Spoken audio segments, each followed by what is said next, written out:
Picture this, right? It is 2026. You are navigating the modern dating scene, and everything seems absolutely perfect. Oh, yeah, the text messages are flowing. Exactly. Plans for the weekend are locked in, and then bam, total radio silence out of the blue, Just totally gone. right? You were just left hanging.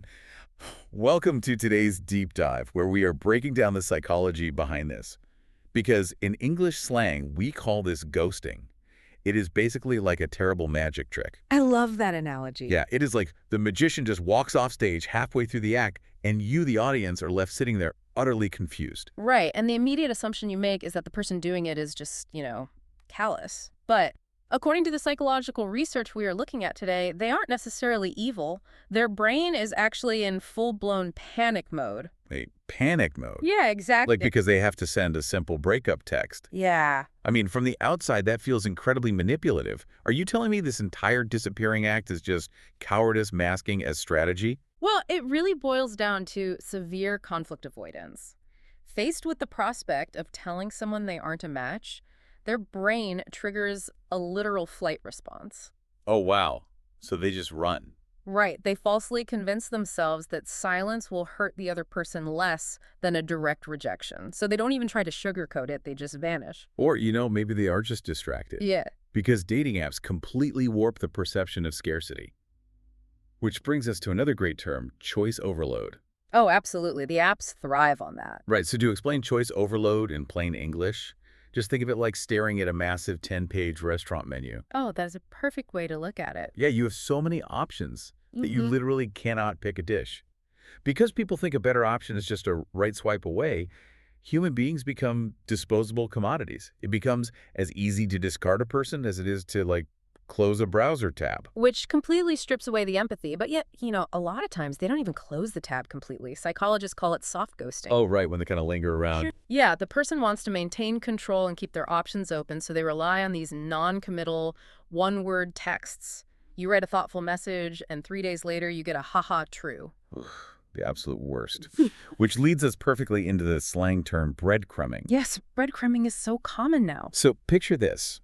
Imagine dropping tiny literal crumbs of bread to keep a bird following you, but you never actually feed it a real meal. That is exactly what it is. Right. In daily life, this looks like someone texting you every 2 weeks just to keep you interested, but they never actually agree to hang out. And that power dynamic is brutal on the brain of the person on the receiving end.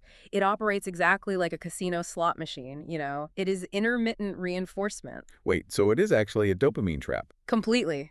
They text you just often enough to trigger a dopamine hit, keeping you pulling the lever, hoping for a jackpot like an actual date that the machine is programmed to never pay out. Man, if they're just avoiding a 10-second awkward text, they clearly don't understand the physiological damage they're doing to you on the other end. Ooh.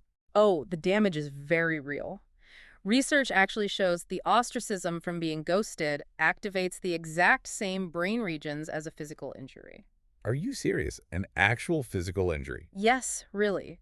To early humans, being socially rejected from the tribe meant starving to death.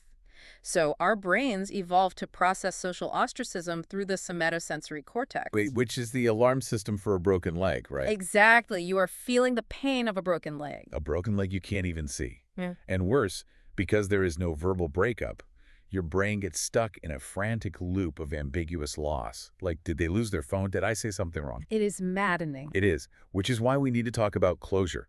In plain English, closure is that feeling of finality. It is like reading the last chapter of a book. You need it to move on. Right. Without closure, you constantly second-guess yourself and your own worth. Psychologically, the brain is desperate for it. It needs that definitive data point to close the open cognitive loop. Which is exactly why we need to completely reframe how we process these modern dating dilemmas. So it is not our fault. Not at all. When you are left dealing with the ambiguous loss of ghosting, or you are stuck on the hook of breadcrumbing, remember this. It isn't about your worth. It is a byproduct of their choice overload and severe conflict avoidance. Right. So to recap our vocabulary today, if you experience ghosting, choice overload, or breadcrumbing, and you are left desperate for closure, remember, it reflects their lack of maturity, not your value. Perfectly said. But here is a final provocative thought for you to take with you today. If ghosting registers in the brain as actual physical pain and technology continues giving us easier ways to avoid awkward conversations, will we eventually lose the emotional tools to handle human rejection altogether? Now, that is something to really think about.